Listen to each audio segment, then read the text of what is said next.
A very good evening, one and all, to the perfect sign off to your bank holiday Monday, the CM0102 Super League Season 11 Game Week 3. And joining me in the studio is one of the community's greatest characters, an all-round legend, a former Super League winner, and the man so strong that after 2 games he is holding up the entire division. Good evening, Northern Burn manager, Mr. Ian Edwards. Thanks, mate. I'll take some of that intro and I'll leave the rest of it. But yeah, appreciate it. No, most of it is richly deserved, pal. The rest of it is purely in jest. How's your bank holiday weekend been? My bank holiday's been fantastic, mate. Game of football with the lad, a trip to the pub with a mate, watching one of the greatest sportsmen this country's ever produced go and destroy it at the Crucible. And let's hope that we continue tonight with the first points of the season. Would be nice. Well, yes, let's touch on that. It's been a slow start, shall we call it? You've been very generous and given all the teams a nice little head start, but I imagine you've told the guys, that's enough. Let's get going. 2-0 defeats to kick off the season. Yeah, two very different 2-0 defeats. Away to Spartak, we were the best. We were dominant for 70 minutes. I'd say 40 of those minutes with 10 men. And then bang, bang, they scored to win the game. You got to take it because they got a top manager in charge. Nothing that Hodgie achieves in this league is ever a fluke. It's always well earned, well thought out. And then the second game, a totally different 2-0 at home to a team that we've never lost to, and we were never in the game. It was. I mean, I came back from Old Trafford to watch that. I went straight to. I might be a little bit underprepared for tonight because I turned that game on. I watched it as live, and then quit the internet in a huff after watching that because we were just. Did you do a Macca style rage quit? I have to be honest. I don't even probably know all the ins and outs about everybody else's matches, in all honesty, because I was absolutely livid. We were never at the races. Haggis were. It was like a boxing match where one fighter's got massive long arms and the other guy's tiny arms, and he can just dab him away and keep him at a distance. And we were always being dabbed away at a distance, and we were never in that match. And in all honesty, if Cherno Samba had got that third goal and totally rubbed our faces in it, we couldn't have complained. Well, you say now, I've just brought the last set of results on the screen, but as you alluded to sort of off air, it is only 2 games in. You're not going to be panicking yet. You are among a number of managers who have tweaked it slightly tonight in the hope that results change. Burn, one of the teams expected to do well every single year. So yeah, it only 2 games in, but it raises questions when no goals, no points. However, you could look, defending champions Dudley Hill, 2 draws. They haven't won a game yet, but it's only 2 games in. You could equally say they haven't lost. Haggis and Fulchester, the only teams to win both of their first 2 games. Now, I'm sure if I could look back over previous seasons, there's normally a couple of teams who win their first couple of games. So it still remains very much anyone can beat anyone. It does. I think there's a couple of teams up there where you've got to say they deserve to be up there. They're going to be up there at the start. They're going to be up there at the end. Mac is always dangerous. He's got his own team back. He's not making any compromises. He's getting exactly what he wants from team selection, from performance, and he's probably back to where he maybe should have been last year if he was making all those decisions by himself and not having to jiggle stuff around week to week to sort of satisfy everybody. And I think Devils, fantastic squad. I'm really interested to see how Ian goes with Haggis for the rest of the season, because they were absolutely dominant against us last time out, and he's had a really good couple of transfer windows, in my opinion. So finally might be in a position to actually talk something, back it up, and go a bit further than he has done in the past. Well, I would like to, in the interest of fairness, I'd like to start with Halls, as I am kicking this off later so that everyone had a chance to watch the football, and Jens is an hour ahead of everybody. So if that's all right with you, we'll start with Astor v Halls. But just before we do, just a message of personal note, if I may, just thanking everyone for their kind comments over the course of the weekend.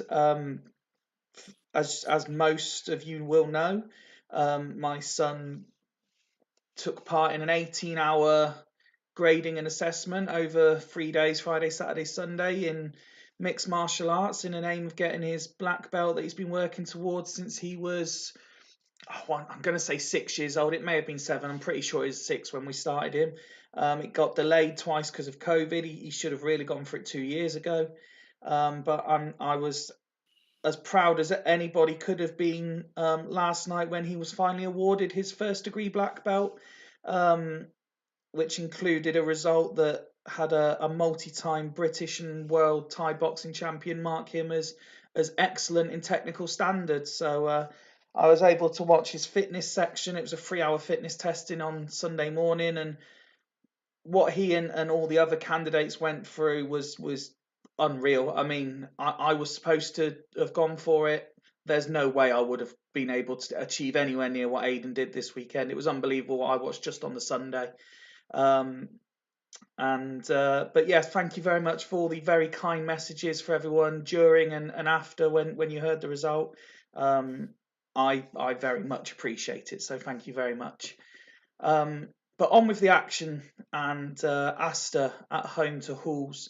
Halls, 2 games into the season, sit 10th without a win, 1 draw, 1 defeat. They had that entertaining 3-3 draw where ZZ Roberts got a hat-trick last time against Sloths. His first goals of the season, Ian. But you know, we were talking. I was talking to Martin. And we think that he could be a real good signing for Halls, replacing Viduka, who obviously hasn't come back in after his loan spell. Absolutely. I mean, we probably were thinking at the start of the season maybe a good foil for Crespo, who Jens has done a cracking job of getting fire in there, and Roberts in the last game seems to have sort of took that mantle of being the main man for a game. Whether that continues for the season or whether he becomes more of a foil and Crespo gets back to what he was doing for Jens. The one thing I would say with Jens is he does kind of spend end of season, pre-season auction buying about 500 strikers. So sometimes if you do throw enough shite at the wall, some of it will stick. But we do know that ZZ Roberts is a class act, and it was a great pickup from him. One that I was a little bit surprised that he was able to get. You know how well he plays with DC tonight, who I think is he making his debut tonight. Yeah, it's Colin's first appearance of the season tonight. First of the season. Mido could also make his first appearance as his big money move. He's on the bench. Tristan, another attacking option available on the bench. Also, an interesting move to swap the goalkeeper tonight. Costanzo dropping to the bench with Runji going in between the sticks, and also Okoronkwo dropped for the returning Campbell. He'll have a good job in dropping Okoronkwo, mate. He plays for me. Not sorry, not Okoronkwo. Let's try that again. Baldini. Oh right, okay. Yeah, but as far as the goalkeeper that you mentioned goes, yeah, you get the feeling that he's never really fully trusted Frankie Costanzo anyway. He does have a very good backup there in Runya. For me, I kind of try and ride out any performances that aren't quite right. I mean, it's back-to-back 7s, isn't it? Even though it is 5 in 2. It's not like he's thrown a 3 or a 4 in there. So yeah, big move, but decent deputy.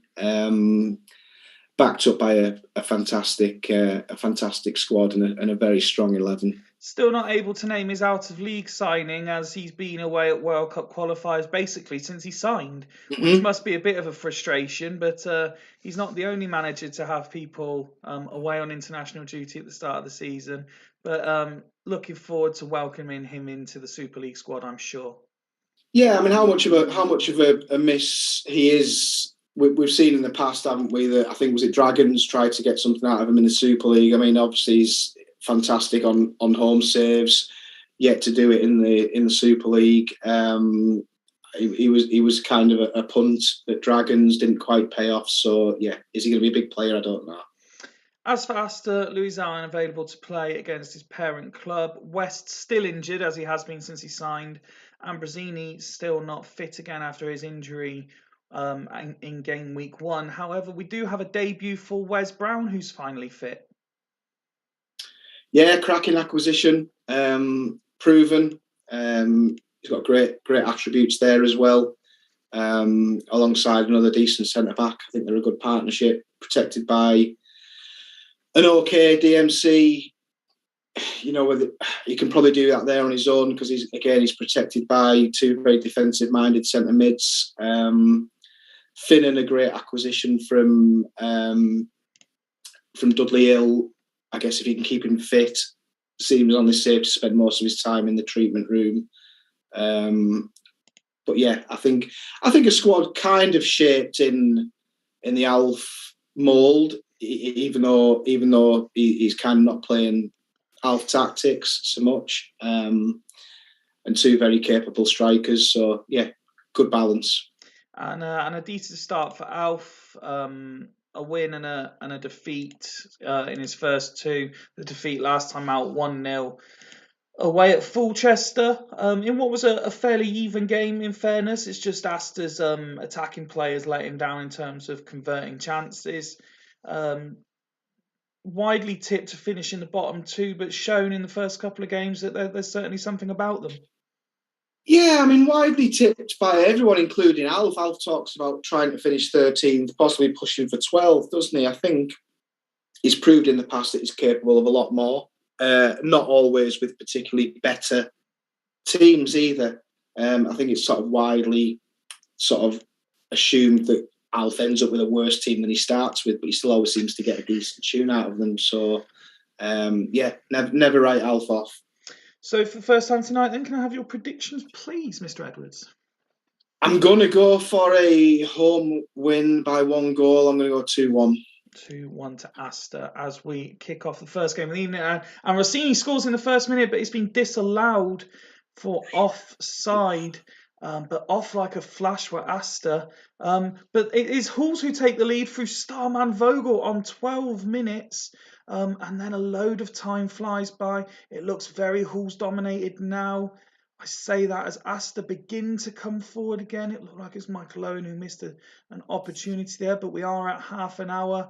Still Asta starting now to pile on the pressure. Vogel picks up the latest of a couple of yellows that were dished out then, and another one as we approach half time.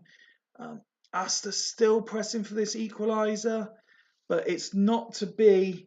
The half-time whistle goes, and it is 1-0 to Halls.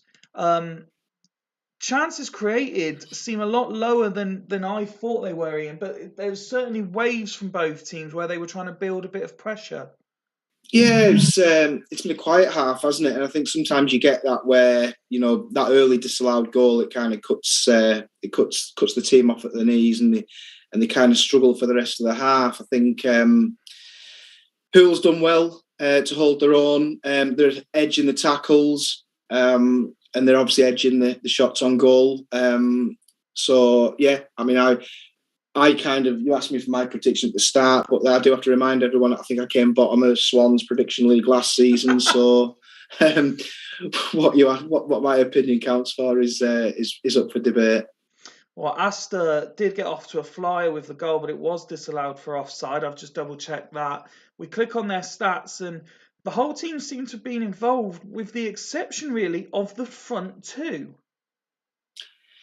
Yeah, I mean, they're making the tackles, they're completing the passes. There's just not there's not an awful lot of it. Owen not seeing the ball, Rossini not seeing the ball, as you say. Obviously, I think it was Rossini that stuck it in the net, wasn't it? But that doesn't count in the stats. Otherwise, we'll be looking a little bit healthier.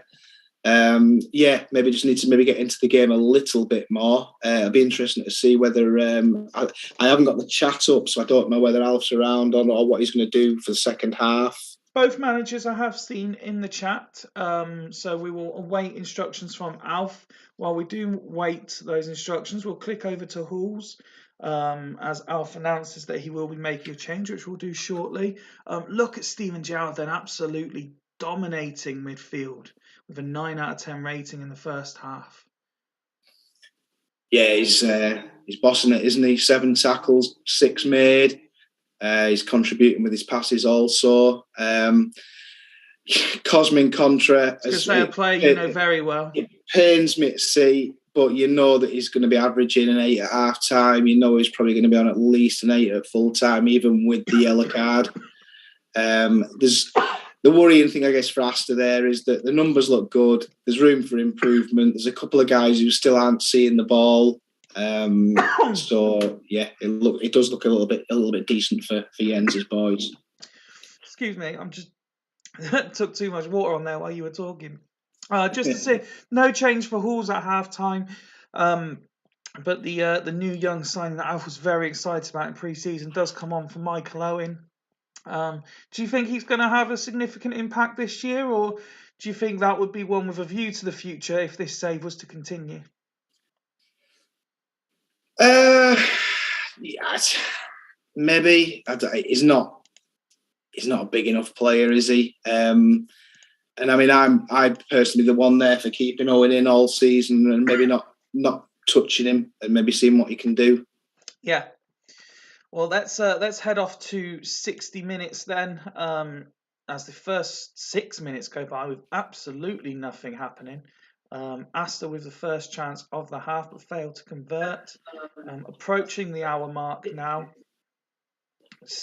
And we are at 65 and we will click in to allow Asta as the home side the first alterations. Reminder that he can make tactical as well as personnel if required. I know that you're not we say all the time, you're not one for massively changing things. So this new feature for this season probably just frustrates you because it delays the game a little bit. It does. It probably frustrates me almost as much as the slowing things down from 70 minutes onwards malarkey that we've done for the last couple of years.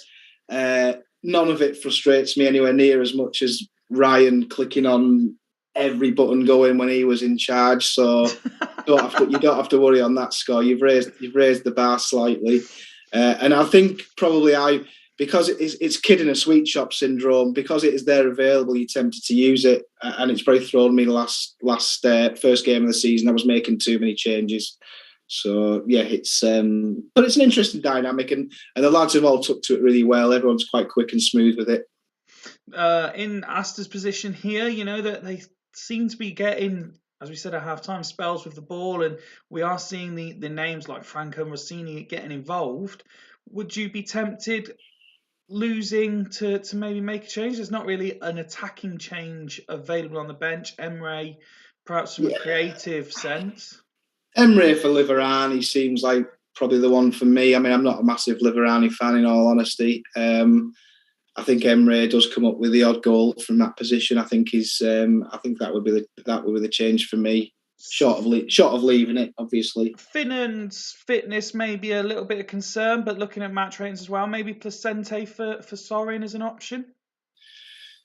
Not for me. I think in those situations you leave those guys. I think Finnan's, as mentioned earlier, Finnan's fitness is always an issue. But yeah, I think changes maybe to be made elsewhere instead. Personally, Emre for Liverani or nothing for me. Well, while we wait, Alf, to confirm, let's give Jens a chance to confirm if he would like to do anything. Still 1-0 up, courtesy of Captain Vogel's goal in the first half. And Asta will be making a couple of changes, both tactical and personnel by the looks of it. We'll just give Jens 30 seconds to have a look through his. Fitness-wise, Hull seem to be in what I would believe to be perfectly adequate. Perhaps maybe looking at this, there's a couple of yellow cards to key people there. And Jens is making a change as well. So Mido making his high-profile debut, coming on for David Collins, is the Hull's change. You expecting Mido now? He's 22 years old. He's been out on loan. He's now moved away from Devils. Is he going to make an impact for Halls this year? I think he is an impact player, isn't he? I think he's done it for the couple of sides he's played for in this iteration. He'll have a good game. He'll go missing for a couple, but when he's when he's taken a punt on, he can certainly do something. And I think if you spent 11 million quid on him, you kind of expected maybe to get the odd game. So just checking out. So swap Franco and Ida. I've done that. Push wing backs up. Small arrows. Done that. Emre for Sorin is the change. And then swap Emre and Liverani. So that suggests that Asta are going to finish the game looking a little bit like that. That seems to be the fashion this season, doesn't it? I think people are trying to do those MLs and MRs, which is something I'd considered at the start of this season until Damien Duff slid through my fingers. Certainly, as has been alluded to over the years, really, not just the last season or two, there's definitely a move towards the fashionable tactics. There was width, and then everyone was playing narrow, and now a lot more teams are playing wide again. So it'll be interesting to see who sticks with wide and who tries to go ultra narrow to counteract it.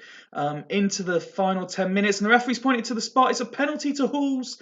And a red card for Asta Athletic, who could find themselves 2 down. Cavallero will be coming on. I'm going to predict Franca off and then just Ida with the diagonal arrow. Or do you sub a sub? Possibly. I don't know, but I don't believe it anyway because Hools don't get penalties, do they? So something's got to happen here. Is Hools just don't get pens. Yeah, I think they had 2 in the whole of last season, having had 2 the season before and none for maybe the 2 seasons before that. They do all right. They do all right for pens, the Hills. They get enough, do they? They get plenty. Tato asking if ZZ is on pens. I cannot confirm nor deny.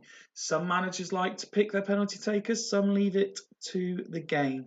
We will shortly find out, but it could be a game-deciding moment. Ida off, Franca deeper with arrow. So you're right, he is subbing the sub. Just like that. Right. Not quite how I would have imagined it, but yeah, I thought it'd be the man to go off. I didn't think in that kind of a setup. Let's, because everyone loves a slowed down pen. Let's resume the match. And it's Crespo to take it. And looks to have wrapped the game up 2-0 to Halls with that penalty. And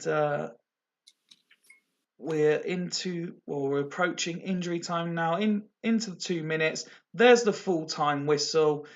Very little incident after the penalty, but it finishes Asta Athletic 0, Halls Vikings 2, and Halls get their first win of the season, Ian. Yeah, I mean, they look fairly comfortable. I think Asta aren't going to be happy with the officials. Red card, disallowed goal. But it was solid from pretty much minute 2 onwards, wasn't it? Yeah, he'd be happy with that, will Jens? And I must admit, I have to apologise to Jens. I didn't give him chance to alter his tactics should he have wanted to, but given that he'd scored the penalty, I figured he would just want to carry on. Let's have a look at the home side there. So as you say, red card for the goalkeeper late on. Honch also getting a yellow. So discipline wasn't really a concern for Asta overall. I know Hall's had a couple more yellows than that. Wes Brown on his debut, putting in a reasonably good performance. Rossini continuing to get decent ratings, but not getting the chances to score the goals. Yeah, I mean they came into the game a little bit more looking at the touches. Matt Vivian Foe heavily relied on to stem the tide. Made a decent fist of it. Owen going off, being subbed was possibly, I don't know, it was a big call. It possibly didn't work. I guess moving forward, the fact that the keeper's come on and had a brief 8 after 9 minutes means that maybe won't miss David Day that much. It was decent. And Hull's win, there are no spectacular ratings as such, but just solid team performance. You know, the lowest rating being a 7, that's for 2 players. Every other player, with the exception of substitute Mido, that is, of course, getting an 8. And Captain Vogel with an astounding performance, 26 of 33 passes completed, 10 of 12 tackles done, 2 of 3 headers as well, and all 3 of his shots on target. They've been ultra competitive, haven't they? In comparison to Astor, they've won those battles. Vogel, ZZ chipping in, Gerard obviously being huge, Sol Campbell being Sol Campbell, and a fantastic signing for him in Rushdiko as well. Contra we obviously mentioned at half time, just doing what he does. But yeah, you take that every week, wouldn't you? All those 8s, your 7s are the guy that's come on, the guy that's come off, and your keeper who hasn't had a huge amount to do. You take that absolutely every week. And I was just looking down.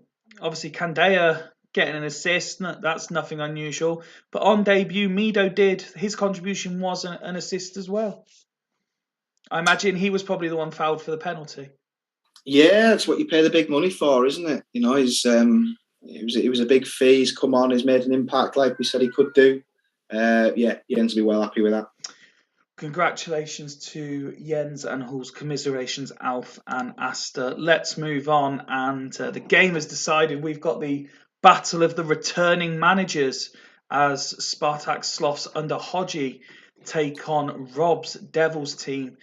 Devils, rocked by injuries to Henri, Thomason, and Kuhl, have to make decisions from an attacking perspective. And it looks like, I'm not suggesting this is the case, but there were some criticisms of the team that Devils have been submitting in terms of personnel. And it looks like Rob has listened and acted accordingly. Aymar comes in for Wellens, who's dropped altogether. Soroczynski comes in for Oya, who drops to the bench. And due to those absentees, Eto starts as part of that front three alongside Mpenza and Kesman. Thoughts on this team? He's gone back to he's obviously he's got his 3 up top, which he's brought over from his previous clubs. We know Rob's a 3 up top man, and if you're going to have 3 up top, if 2 of them are Kesman and Mpenza, then yeah, pretty decent. At this stage of proceedings, I'd probably like to see Tonton a little bit more involved in place of Samuel Etu, perhaps, who I think is a little bit average. Oof. I know. Yeah, I know you take umbrage with that. I think he's underutilized. I think if he was at a different club, he would get a lot more action. I think Andre is a little bit hard done to. Who started the season off fairly decently. To drop back to the bench, one of his games was a 9, wasn't it? Yep. And obviously he's gone back out for Soroczynski, and I think that's where a few of the comments were made, wasn't it? That people were surprised that Soroczynski didn't get more of a showing. So yeah, fair play. I mean, he's fantastic across any of those sort of DM roles, really. And yeah, obviously an absolute sort of staunch favourite of the opposition manager as well. Henri there with that man-out performance is not going to be able to be doing much for them tonight. Richie Wellens, who was probably signed out of spite just so the people couldn't play him, and because he had loads of money to spend, doesn't even make the bench. So stories all over the shop, isn't there? Really, should be a good game, this one. Let's have a look then at the opposition and and what Hodgie has done with Sloss. He keeps the same tactics. Woodgate comes into defence because Valgarin injured from the last game, and the two attacking midfielders change. Last time out it was Rakoba and Larson. Amoroso comes in, as does Tolly, who wasn't available to play in their last game against the parent club Halls. That entertaining 3-3 draw it was last time out. But I'll ask you the same question as your previous co-coms participants. You've already mentioned what Hodgie's capable of as a manager, but when you consider the squad he came into, I certainly think he's improved it. And that's why they're no longer tipped to finish bottom. I think there's a couple of reasons he's tipped not to finish bottom. Obviously, as we mentioned, the manager first of all. I think there are a couple of astute signings there. I think Tolly could turn out to be a fantastic loan signing. As much as I'm never a huge fan of loan signings, I think he's got a lot to offer this season. I don't know how much anyone paid attention in previous incarnations, but at Stapen Hill, I think Alan Finnett managed to get Tolly firing in the Super League in amongst these all stars. It was roughly at this time of his career. Danielson at CM bothers me a little bit, but everybody else, bar maybe Woodgate, I like. I think Woodgate's being harshly treated there as well. If you look at, the thing is there, if you take Woodgate out and you put a fit Val Harron in, I think you're looking at potentially a really successful season for Hodgie, in all honesty. And what is it about Woodgate you don't like? Because I'm in no rush tonight. I'm happy to click through and just. I've always felt he's never done it for me, and he's always felt a bit flaky in all honesty. Whereas we've seen Val Harron be an absolute beast. I think that pretty much pans out in the comparison. Really? In what sense? If you're looking at basic attributes, tackling, heading, marking. I get that. Yeah, tackling, marking. Heading, marking. Woodgate's better on paper. Pace, they're exactly the same. Yeah, there's a lot of red. There's a lot of red there, though, isn't there? If you average it out. I'm not so sure personally. I like Woodgate. I think you're being a bit harsh. But let's go to Match Centre then, and a prediction, please. As I can see, Tato's already gone in with a free prediction again in a Sloths game. Sloths gonna remain the great entertainers. Yeah, I got it wrong the first one, 2-1 home win, but I'm going to go 2-1 home win again. 2-1 home win again. Sloths have already upset the predictions once this season. You're predicting them to perhaps do it again. Let's kick off and find out if that is the case. Well, Montero has decided to do his old boss a favour by getting sent off in the first minute. That's unbelievable. That's huge. Now, I don't think we've seen Rob in the chat at all. So we'll have to make the decision. The thing is that Oya, I suppose, is the obvious player to come on. Etu to come off and go 2 up top?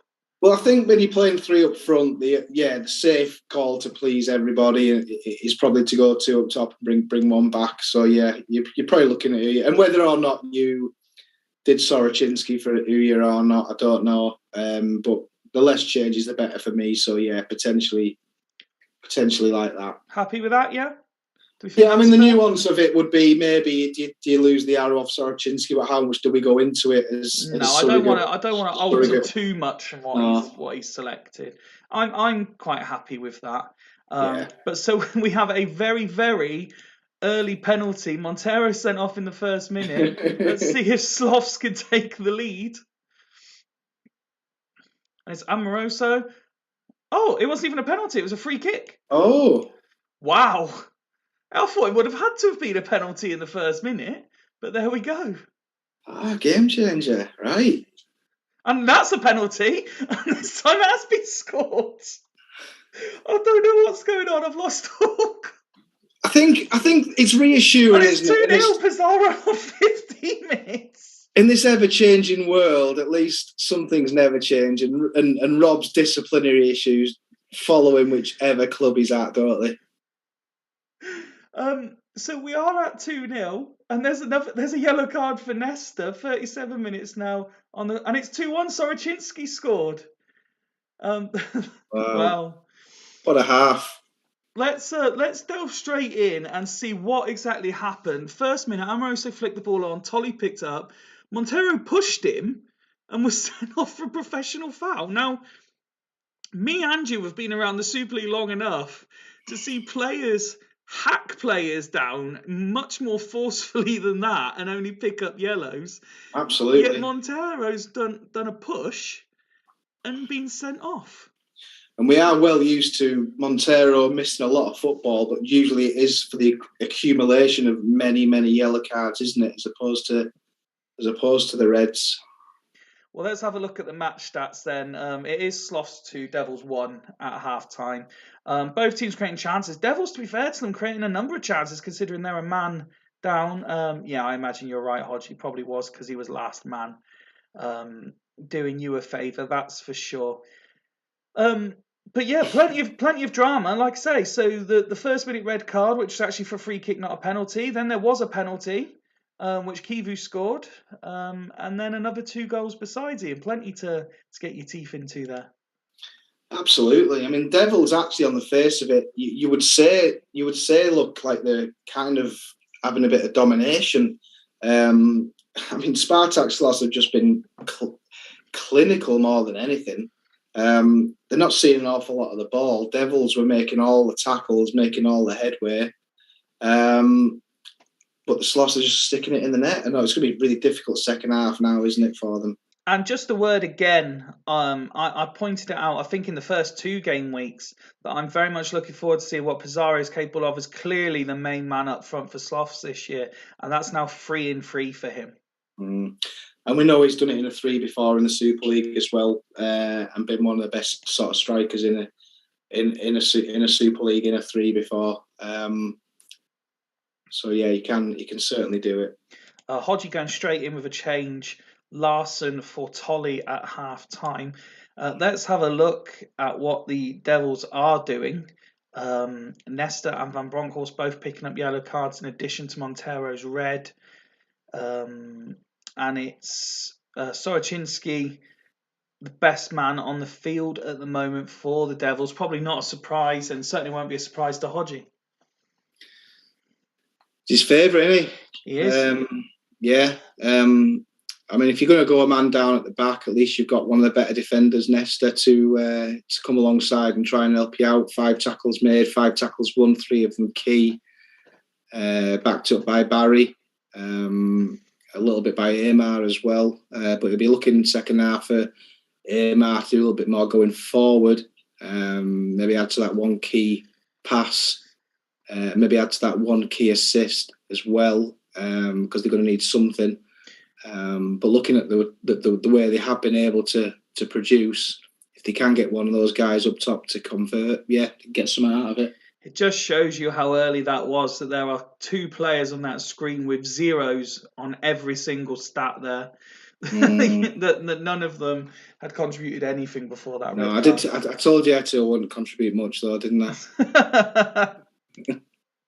Let's kick off the second half then and see if the substitute for Sloths offers them even more attacking intent. They do start quickly, they get a set piece, but Devils equalise through Kieran Dyer and look to turn around. Oh, missed opportunity there. And on 64 minutes where we stop for the tactical changes, it's 2-2, Ian. Yeah, deservedly so. You couldn't argue with anything that the Devils get out of this game now. Nicely poised. Spartak, I don't know. Obviously, Rob's not in the chat, is he? So we don't know what Devils are going to do, but hope we know Hodge is there. Well, I haven't seen Devils, so I'm not going to do anything. Rob's not made himself known in the chat. Hodgie going as is though, so we will Is he as continue. is? Right. We'll continue as we are. 70 minutes now on the clock, and there's a yellow card for Larson. And Devils looking to completely turn this around. And it's Nesta. It's saved. Can't hold on to it. Nesta again. Oh, double save from Nick Matulin. We're inside the last 10 minutes. And here come Devils again. Nesta picks up and comes forward. And now Dyer. Nick Matulin's been very busy in this second half. Pizarro with a failed opportunity, though. And here come the home side again. It's Amoroso. He's fouled by Ferguson, gets called over. He's booked. 3 minutes to be added on. Will we get a winner? We move into those 3 minutes now, and here come Devils. Van Bronckhorst and Penza, Aymar. And now Ferguson picks up the loose ball, and it's Van Bronckhorst. Kesman. Dyer. No, still can't score. And here come Devils again. Kesman, Van Bronckhorst, Soroczynski. Soroczynski's done it. It's the turnaround. And the 10 men for 10 men for 90 plus minutes. They were 2-0 down, and in injury time, the former manager's favourite son scores his second goal of the game to win it for his new manager. Unbelievable scenes, and, well, I think to coin the popular phrase, Ian, that would be absolute limbs in the away end. And well done to Chairman for keeping that little arrow on Soroczynski moving forward, despite pressure from core comms to take it off.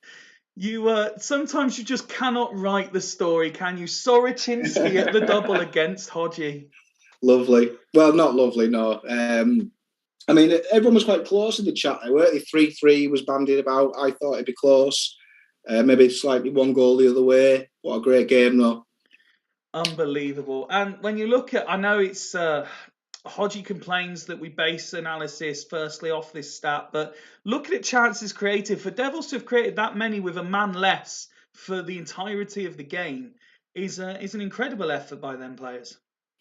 Yeah, I mean, I think Hodgie probably, he has got that kind of safety net, being able to point to the quality of the Devils playing staff, hasn't he? At the end of the day, you can go down. Well, he knows better than anyone how good that playing staff is. Well, that's it. You can go 11 versus 10. I mean, as I kind of found out against Spartak's loss in week one, I mean, we were down to 10 men and we were still the better team for much of the match because you've got that slightly better playing staff, and you know, Devils have found that to be the same for them tonight. Well, Maka has put, can't get my head around that. Hodgie saying the text said they battered us in fairness. Even Fuddled Fox, hope you are well. Hodgie with the laughing emoji saying we scored too early. I mean, just clicking on their ratings, if you didn't know the score, you would be quite happy with that performance, wouldn't you? You'd be happy with the numbers on the right-hand side. You might want to see a little bit more action from the first couple of columns. Doesn't like they've had a huge amount of the ball, although everyone's in the 20s. It's not too bad. Yeah, I get where you're coming from there. And a couple of players in particular, Kivu's had a good game. Well, I was going to say, in your defence, I was just looking, Kivu's stats, particularly tackling, stood out to me. And then I decided to compare it to his strike partner, Woodgate, who you were a little bit critical of in the build-up. And Kivu's been considerably busier than Woodgate. Yeah, I mean, I know it'd be interesting to see whether anyone else, who people would take over Valharan or Woodgate in the league. For me, it is a no-brainer, but it looks like they both had a decent game. But yeah, Kivu's the one who's kind of stood out. I did see while we were discussing it, it was Jens. Woodgate was very underrated in real life. Great defender in my opinion. So no comment on the game version. Tato coming straight in at you though. Valgarin. Jens saying Valgarin as well. Let's have a look at the Devils stats then. Soroczynski unsurprisingly getting man of the match. Kieran Dyer doing what Kieran Dyer does in terms of levels of performance as well. Amar coming back to his former boss as well, saying, not played all season, rocking up to play you with a 9 out of 10 performance. I mean, look at those passes. 40 passes, 30 completed by Aymar on his first appearance of the season. Absolutely. Two assists. He's been huge, hasn't he? Unbelievable performance. But you're right that the level of ability in that team to play a man down for 90 minutes and pull out those figures is unreal, really. It is. It's questions get asked of a manager who takes over such a strong side, and they kind of want to hide into nothing. You've got to do well, and fair play to Rob. He has done well. Still trying to get my head around who's who in a situation like this a little bit. It's like with the old merry-go-round. I think I'm getting there. And just as I see Tato's comment come up saying Nesta has had an unreal game there, I think he's been harshly done for his 8, and that can only be for the yellow card, because that's an unbelievable amount of passes for centre-back. He's won every tackle and won 75% of his headers, even had a shot on target. Yeah. It's a daft 8, isn't it? Really, It's yeah. an unbelievable 8. Like you say, it's the yellow card that's probably knocked him down one. That's very harsh. But another entertaining Sloths game. It looks like no matter who's in charge, if they're in charge of Sloths, it's going to be entertaining. Absolutely. I mean, two entertaining managers, in all honesty. Whoever either of these two guys go in, you guaranteed goals, you guaranteed action, you guaranteed for them to get on a positive or a negative run, but something will happen to the pair of them. Well, speaking of entertaining, we go to the team that start the night as table toppers, Haggis Hunters, against a team who, in their email tactics, said, it's time to attack. And this is what Tato has come up with for Ledisford for tonight. Now, as you know, I'm a fan of a 3 behind 1. That's the formation I used the year I won the Super League. There's just maybe a little bit lack of defensive cover for my liking. And I'm interested in your thoughts on Rayed in the centre, usually deployed by Tato as one of the wingers. Yeah, I mean, if anyone knows how to get the best out of Rayed, it probably is Tato. Mac has already predicted 3-0 Haggis without seeing anything else. Well, I think the big thing here is, and I've had a chat occasionally with Tato about this sort of thing, is like, you know me, I'm a big believer if you've got a big tackler, he doesn't need any, like, you look at your Nicky Butt, you look at Ndai, they don't particularly need any help. They're better off in there doing the job on their own. Says the man with both Roy Keane and Patrick Vieira. But they never play together in DMC, never. It is something I've toyed with last couple of weeks of starting to do, but I never have done. And he's kind of, Neil Scally's fallen by the wayside to let Ndai do all the work by himself, which gives Tato the luxury of being able to shift these guys up as long as Ndai does what he's hoping Ndai is going to do. And then you've got a decision to make there. Petkov and Rayed could easily be swapped around. I mean, Petkov, I brought Petkov into the league. I think he's a fantastic player in either of those positions. And I always mention that if it wasn't a favour for Megaros, he would still be a Northern Burn player.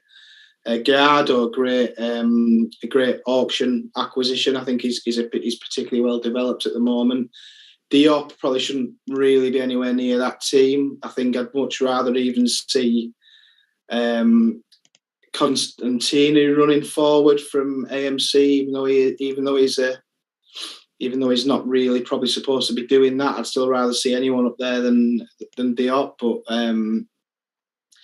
if Ndai can stem the tide against the very dangerous and very dominant Haggis, then they could get something out of it. But then he is protecting a very, very young,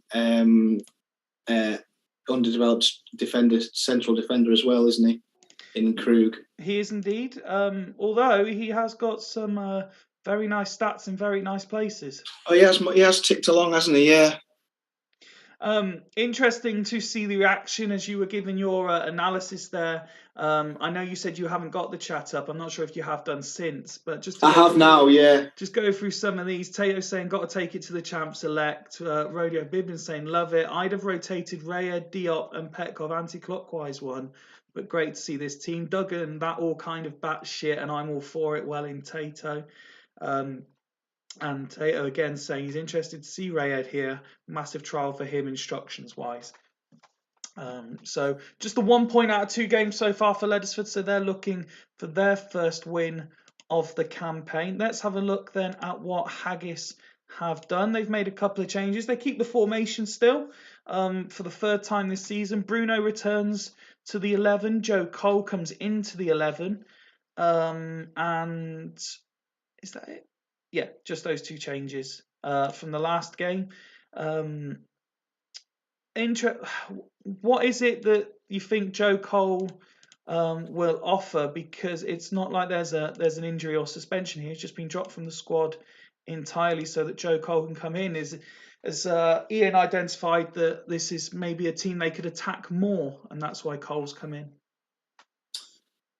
Yeah, I mean, if you sign a player of Joe Cole's quality, you want to stick him in and see how he does. I mean, you've got to give him a go. He also, similar to Ndiaye at Leddersford, he's got the luxury of an absolute tackling machine at DMC. Another one that you let go. In Jeremy's, I did. I mean, yeah, Jeremy's. You could probably build a team of the season out of players you've let go.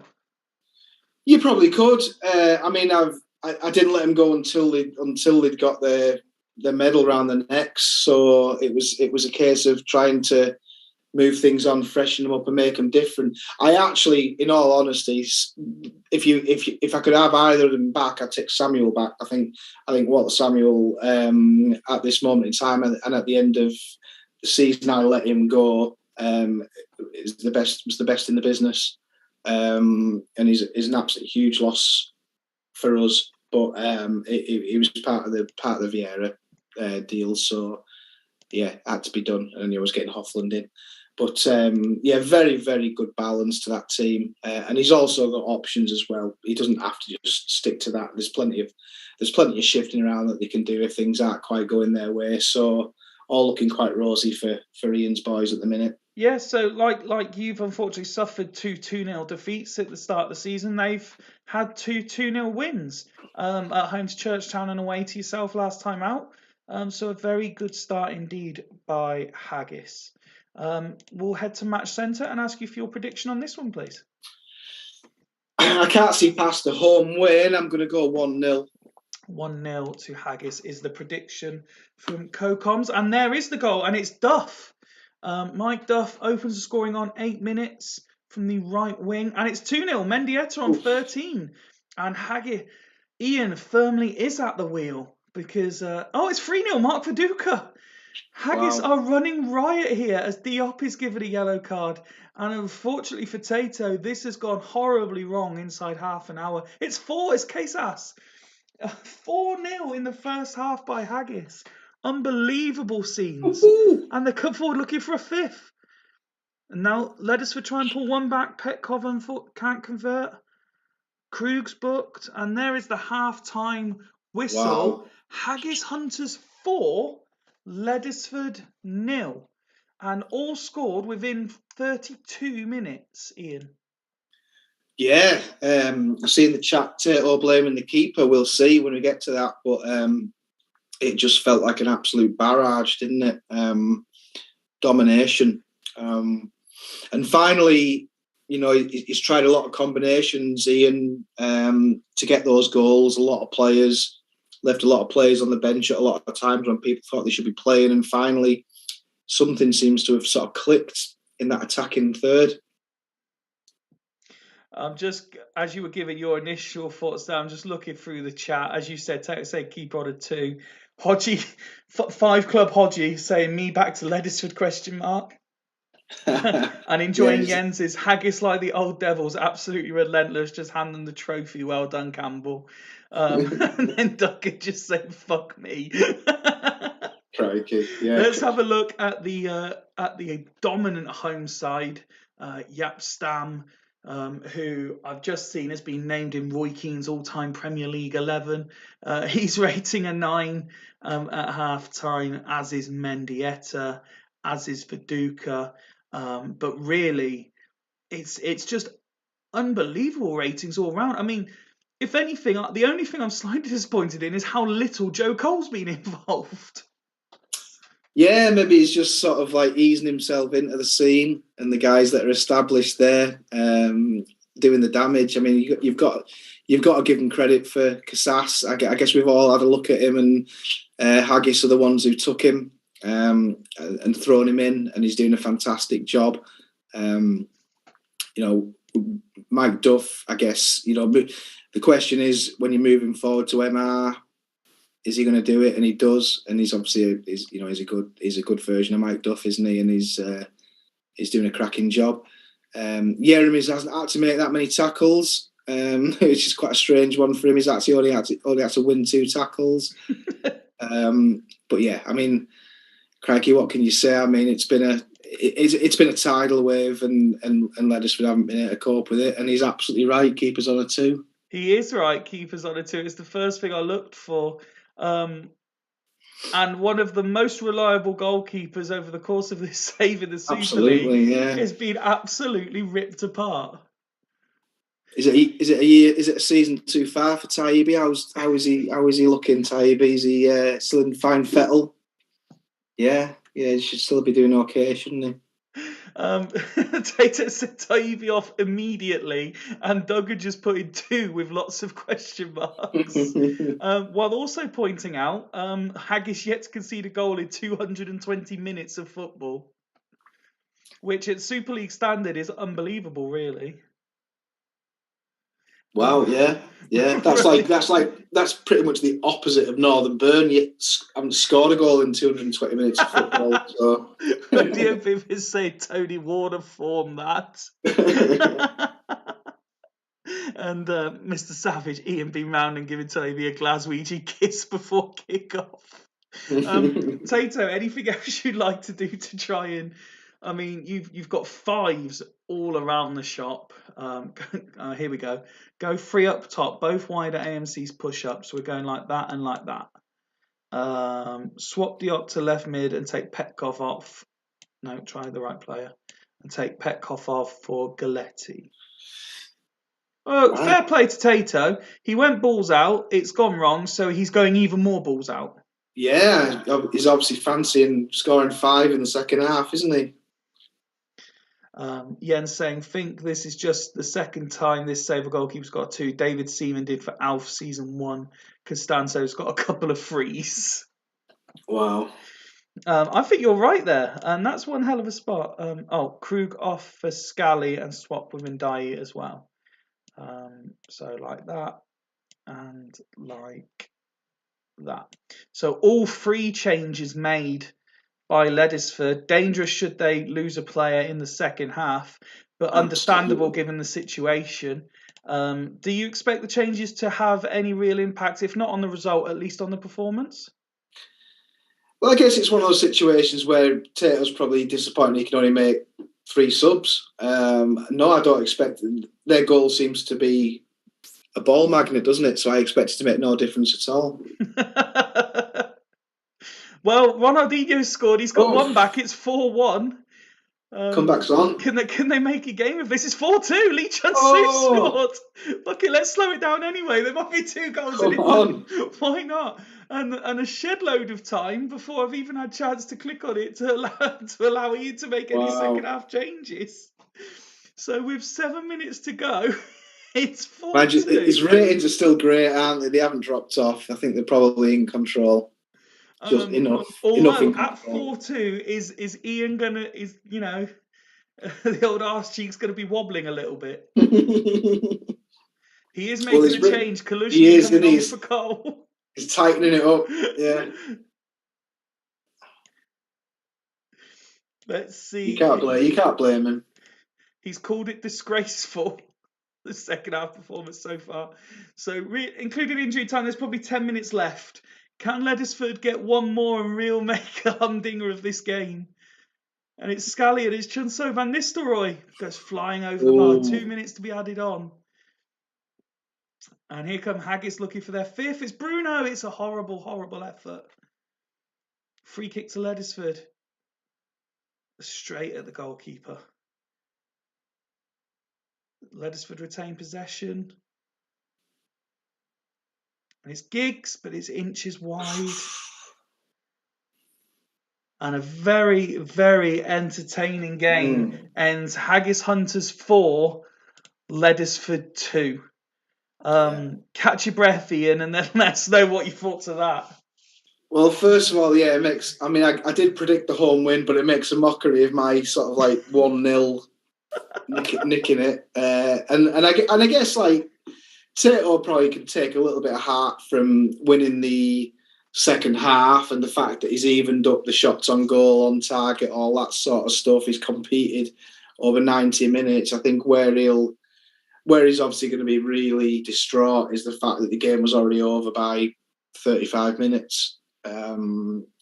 So you can't. I mean, yeah, you can't really be doing that too often. The goalkeeper, he's conceded 2 in 5 in the first 2 games. He's conceded a hatful here, so he's got decisions to make. And as we can see there up top, Haggis they've found something. Paducah's huge, isn't he? He is. He's carrying on his good form from last season while at Halls.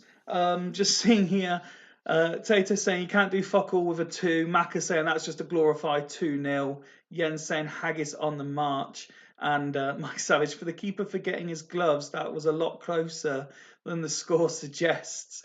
To which Rodeo Bibbers replied, think he forgot his hands, Mike. Let's have a look at the Leddersford stats, and you're correct. I mean, look at that. Serini, much improved performance than who he replaced. Scally coming on, getting an 8 out of 10 performance in the second half. Galetti getting involved a little bit as well, and some other ratings certainly improving. And even despite conceding 4 goals, and Dice still getting his customary 9 out of 10 rating. He was a busy boy, wasn't he? Him and Chris Perry, busy boys. Yeah, 30. What's that? 35 tackles between them attempted. Yeah. I mean, fair play to Chris Perry for trying his damnedest as well. Yeah, he's and even Scally as well coming on and. But it's all tackle, isn't it? Which suggests only one thing, that they're up against it. Completely. But congratulations to Haggis, who remain top of the table, 3 from 3, 8 goals scored in those 3 games as well. What a start it has been for them. Well, can they maintain this though for entirety of the season? We will find out in the coming weeks. Next up, Dudley Hill, defending champions, 2 draws from the first 2 games, entertain his good friend Mr. Dimble at Churchtown, who I said my best to because he's not very well at the moment. He's not even well enough to be watching tonight's show. So best wishes, Mr. Dimble. Wishing you a speedy recovery. Yeah. Ian, absolutely delighted with this start. Oh, I'm sure you are. Tato saying, all good, that I know what needs to be changed. Well, from my opinion, just about hooking everything there, really. Let's have a look at the champions who, in customary Steve style, and I'm not suggesting, before anyone decides to put words in my mouth, that he's lost his head already for failing to win in his first 2 games, but he's changed his championship winning tactic. And he's gone with this. Saviola drops back into an attacking midfield position to partner Roy Mackay, who comes back into the 11. Alex out on the left wing. But Andy Johnson keeping his place in the central midfield. Thoughts on this team, Ian? Yeah, I mean, another dedicated follower of fashion. I mean, it's the MLNR again, isn't it? With that 4 squares at the back, 2 centre backs, 2 DMs. Whether or not over the course of a season, Andy Johnson's good enough to get Dudley back to where they have been. He's made a great start to the season. Obviously, we all know. If he can do it over the piece, then yeah, on his own in there, great. I think looking at the tweets that they put out, I think his main concern was dropping Saviola back, wasn't it, into an AM role, as opposed to having up alongside Tony and helping Tony do what Tony has been doing. So it's kind of a shot in the dark a little bit. I mean, he's kind of got the luxury. He's got nothing to prove, so he can kind of make those changes a little bit, can't he? No, I Although disagree. As you well know, there's a lot of pressure put on a team defending the championship. I think it's, as we always say, it's harder to defend the championship than it is to win it. So there's a lot of pressure on him to prove he's good enough to stay in the mix and go again. I think he's already proven that he can do it, though. Is the point I'm making, and so it probably allows him that little bit of freedom to move stuff around if I he want if to he take wants nothing to. away, but are we looking at Dudley Hill's title win as a bit like Leicester's title win? It was great at the time, but no one's really going to remember it. Yeah, maybe he's still in party mode. I don't know.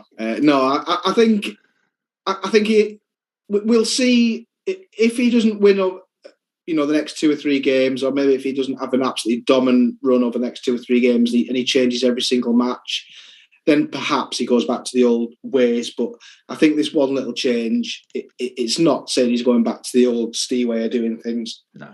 And what he has done is he's lined up his side to match up really what he knows Churchtown are going to be doing.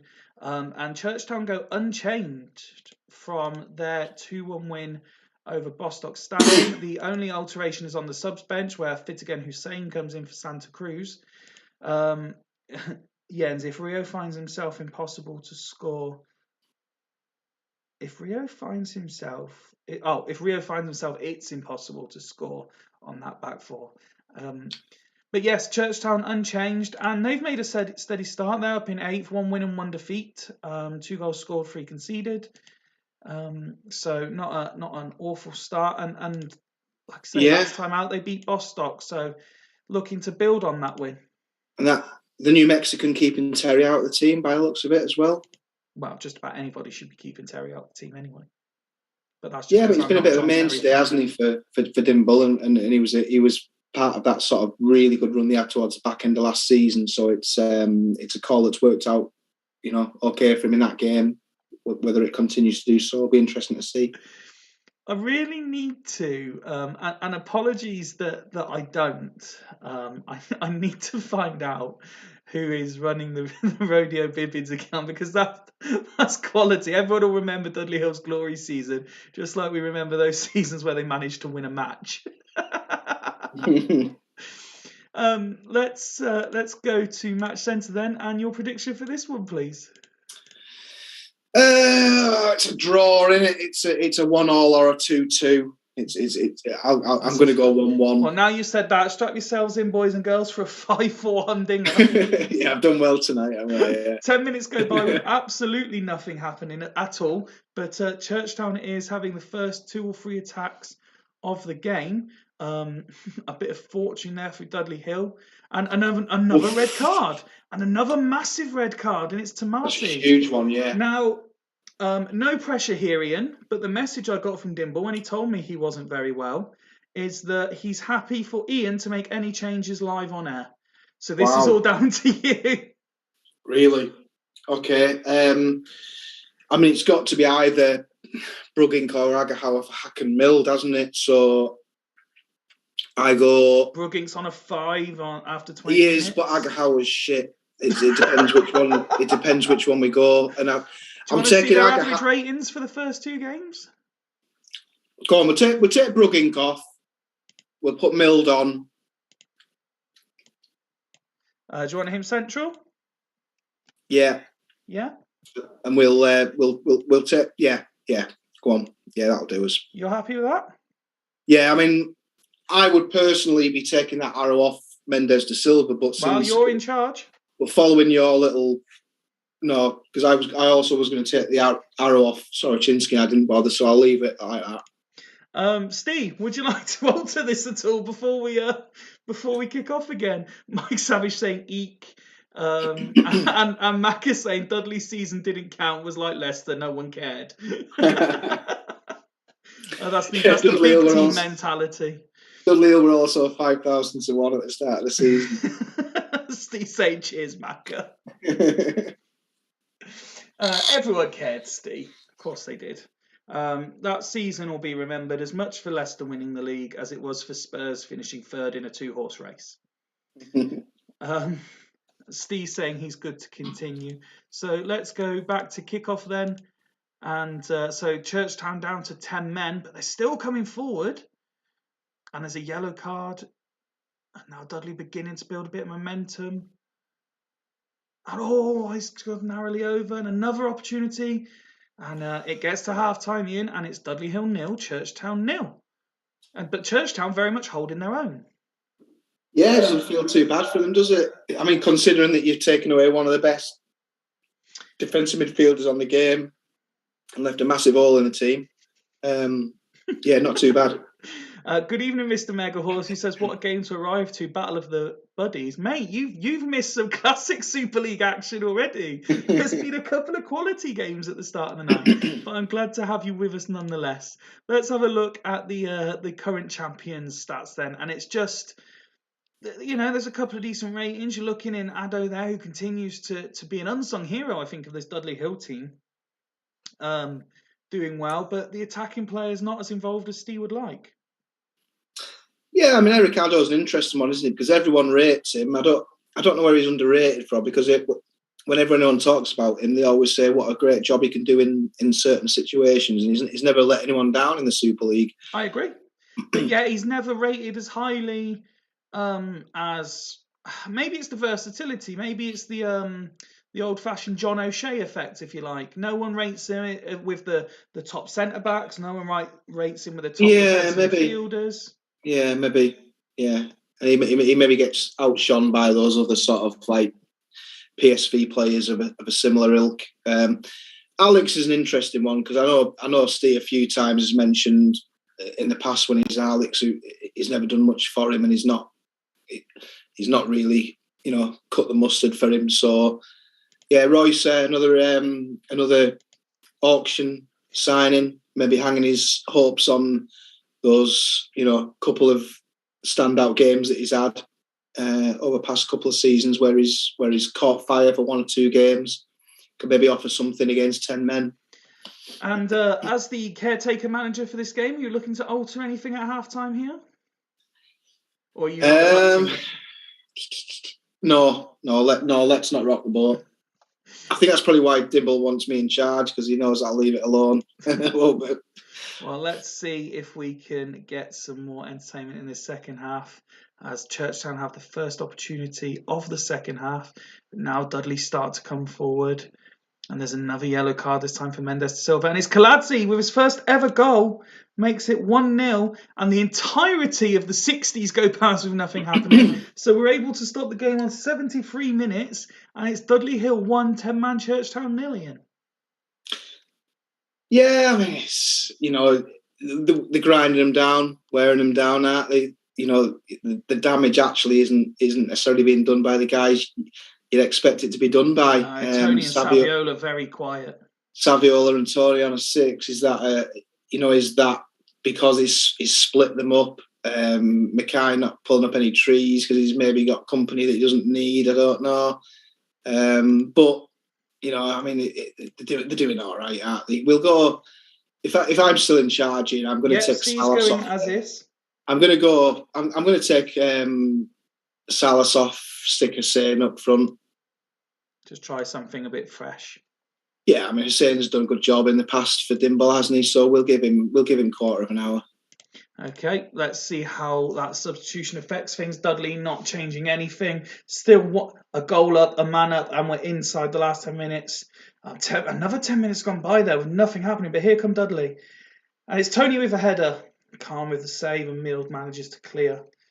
86 now on the clock, and maybe Churchtown looking to come forward a little bit. Mild, and they get a free kick. And it's Hussein, and the substitute's done it! Ian's dramatically, the 10 men have equalised, and Ian taking caretaker charge. Surely not. Touchdown! And there's an injury. Mild's injured. I am earning my money tonight, Anna. Crikey. Well, obviously, Kaka on for Mild, and we'll swap him for Petrov. And I believe they've got a corner in the last minute. Right, get Kaka on set pieces. You can't change that. You can't change that. I'm joking. Oh, and Zambrotta picks it up. And there's the full-time whistle. Mike sorry, Savage Steve. said, "Oh, Steve, that's bullshit for you." 10-men Churchtown in the 89th minute with the substitution made by on-call manager Ian Edwards. Wow. Sealing the point, and and Dudley make it 3 draws from their first 3 games. Crikey. Full of apologies to Steve. That's, I knew you were going to apologise. I don't know what's worse, the fact that I've stitched Steve up there when he knows I love him, but I've also used up my one moment of inspiration for the night, and I haven't even played my own match yet. So we're to quote Alf Bridge, we're doomed, aren't we? Well, it was a. Do you know what? I think Churchtown possibly deserved a point for their performance levels there. They managed to keep Dudley relatively quiet. They created a couple of chances themselves. Steve saying no apology needed. If you're Steve, though, you've got to be frustrated that your side haven't. I mean, Tony and Saviola, Johnson are just quiet games from the men that he needed bigger performances from, and they just didn't seem to really create anything. And perhaps because they're so used to playing the one formation now, this alteration's affected them. Yeah, I mean, in the past he has played a lot of formations. He's got a lot of go-to ones to play, but he knows the one that works for him. I'm as guilty as anyone for not, start of this season not sticking with things just because I've had a defeat or not had a win. He'll be all right. He's got a couple of questions to be answered there for sure with a couple of players, but he'll figure it out and find what works. What I would say is that's as good a performance by Rio Ferdinand as I can remember. I was just looking at that. Yeah, many a season.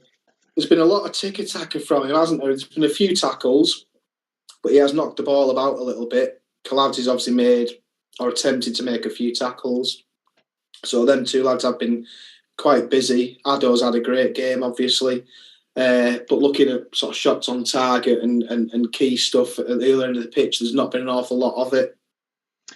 William Vialli showing Ferdinand what it takes to get a man of the match performance, though. 26 of 34 passes completed, so he wasn't shy on the ball. 7 of 8 tackles, winning 4 out of 4 headers as well, and getting an assist. Yeah, he's been one of the sort of standout performers for a couple of seasons now, Vialli, hasn't he? I mean, he's probably been Churchtown's best centre-back for quite a while, so no real surprises there. Great season last season. Yeah, after a solid season before, having not really made much inroads in the first couple of years, but he's certainly loving life under Dimble, is Mr. Vialli. But credit to both sides, a 1-1 draw. They'll take it and move on. It's better to draw than lose, as they say, and both managers can go back to the drawing board for midweek. We move on to Dragons versus Locomotive Boston, and when we saw this fixture come out, I said this was going to be a battle of the styles. Dragons like to entertain, Loco like to shut up shop. And again, as I did the other day, Greasy's still nowhere near 100%, so sending best wishes to him as well, and hope he can recover from his old man bad back at some point, so that he can get back in amongst it. Let's have a look at the Dragons team then, who, depending on how you look at it, because I know how some managers like to put the boot in where they can. This isn't strictly the 11 they named when they posted their team, was it? Duggan apologised for a mishap in his squad selection, but others suggesting that he's done it on purpose as mind games. Yeah, and I mean, it takes an eagle eye to have noticed it. I think it was it. Greavesy that noticed that the lad shouldn't have been in there, so sort of fair play to him. But I mean, it's not like you're not short of decent alternatives. Fantastic squad. Maybe shy in a couple of places. Are they missing one or two? It looks slightly weaker than so obviously Liano suspended. Bowyer's so it's Bowyer, isn't it? Yeah, Bowyer. That's the one really. So yeah, it's massively strong, isn't it? Said, Ibrahim Said never let anyone down in the Super League, and then you've got the big names scattered around him. Boomer's massive. Yeah, everywhere you look. I mean, they obviously banged on for quite a long time about, Sigalco being a one-man team at Northern Burn. Now they've got a one-man team backed up with a load of other good players. I mean, they've got to be absolutely flying, haven't they? And a decent start. Again, a win and a defeat in their first two games. They lost to Devils. They did have 10 men again, so it was always going to be difficult. But you're right, they've had one hell of a window to construct the squad they have, and they should certainly be competing over the course of 26 games. Let's then have a look at the Loco side. It's the familiar tactic. In terms of changes, Tudor goes from the right centre DM position to right wing back, if you will. Zanoni coming in there. Other than that, I think it's unchanged. Yeah, unchanged from the last game, which was the 2-1 win over Gazelles. Another red card in that game, of course. And equally 7 for winning a defeat for them, as a few teams have had. So not an awful start, but still the frustration that Montella's still not fit to play. But then again, Olasadabi had a great game and scored on his debut last time out. So I'm sure Greavesy, although frustrated, isn't unduly concerned. Well, they won't be unduly concerned as long as they're doing half decent. Because if they're doing half decent with like a top 3, top 4 striker in the league, then it bodes well for the rest of the season. And I love the narrative behind behind Loco. I mean, this sort of like we try not to lose, then we'll see if we can win. I love the storyline around it all. I love what he does at Loco. In all honesty, I think there's plenty of room for it in the league. I don't think we need 14 gung-ho teams all sort of like absolutely flying. I think to have kind of a Mourinho-style pragmatic approach from one of the managers in there is really quite a cool thing, in all honesty. Sometimes his certain players that he goes for aren't always the players I go for, but he gets plenty out of some of them. He's made an absolute star name of Petit. Well, Petit is one where, you always question, don't you, how much football has he got left in him, but he's proven this season that he can still do it. So, whether or not he drops off midway and whether he's got cover for him, I don't know. That'll be an interesting one to keep an eye on. Ian's saying Loco equals myth. It's worth reminding Ian, as much as he enjoys the banter about him finishing ahead of Greavesy last year, Greavesy does have a star on his shirt.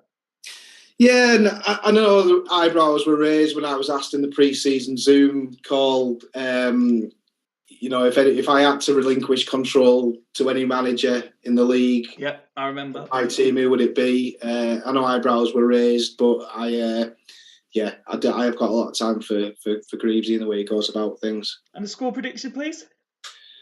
Having said all that, I go home win by 1 goal, and I'm going to go another 2-1. 2-1 to Dragons is the prediction. It's nice of Duggan to admit his error and play with 10 men by starting Zidane, of course. Overhead kick attempted there by a Dragons player. And Loco take the lead through Martin Lurson on 23 minutes. Big goal that. Now, what has this gung-ho all-attack style Dragons got against the defensive expertise of Locomotive Boston? And it's Loco coming forward again. And there's Sigalco with his first ever Dragons goal on the stroke of half-time, making it 1-1. Asterisk start, by the way, says Ian. An fairly entertaining first half. Both teams creating chances, both quite wasteful in front of goal, Ian, but 1-1 at half-time has the game delicately poised. Yeah, I mean, when Loco score that early and they get that goal, you wonder, can they hold out against the firepower? Because, I mean, we know from past experience, Sigalco can do next to nothing for 89 minutes. One of those minutes will be the danger minute. Now he's got it in the first half, though he's obviously well capable of doing something. Second half, you're right there with Zidane offering nothing. Yeah. The options on the bench aren't amazing, are they? I mean, Lysan's defensive minded. You're not going to be bringing Rispon in a situation like this. It looks more like an as-is situation and hope Zidane can just come up with something. Veron busy in terms of taking ownership of the attempts with 3 in that first half, but surprisingly, considering he's the only man in the centre of the park, not seeing a lot of the ball. No, he's actually made almost as many tackles as he has passes, which is a little bit bizarre for him. But then when he has got on the ball, he's got forward and had a shot. So I don't know. Is he on long shots? So I don't know. Well, while we wait for confirmation, I know due to his health issues and failing to stay awake longer than an hour on his current horse tranquilizers, Greavesy isn't in the chat. But we'll just pull up the stats so you can have a look when he watches it back. Duggan's going as is. So we'll kick off the second half and get to the hour mark. We're on 51 and nothing happened. But now here come Dragons with a couple of opportunities and an injury for Martin Lawson. So Lusanov, would you agree, is the obvious yes, I would, mate. Yeah. And we're on 60 minutes anyway, so we will click into Dragons to see if Duggan wants to change anything. Still 1-1 at the hour mark, half an hour to play. Do you think either side's really taken much of a dominance in this one yet? I don't. I mean, I guess Dragons could take advantage of that instability at the back with the injury and the substitution. But looking at the bench, he's still really got nowhere to go, has he? It's a bench to cover injuries rather than make a progressive change. And nowhere is where he is going. He's gone as is.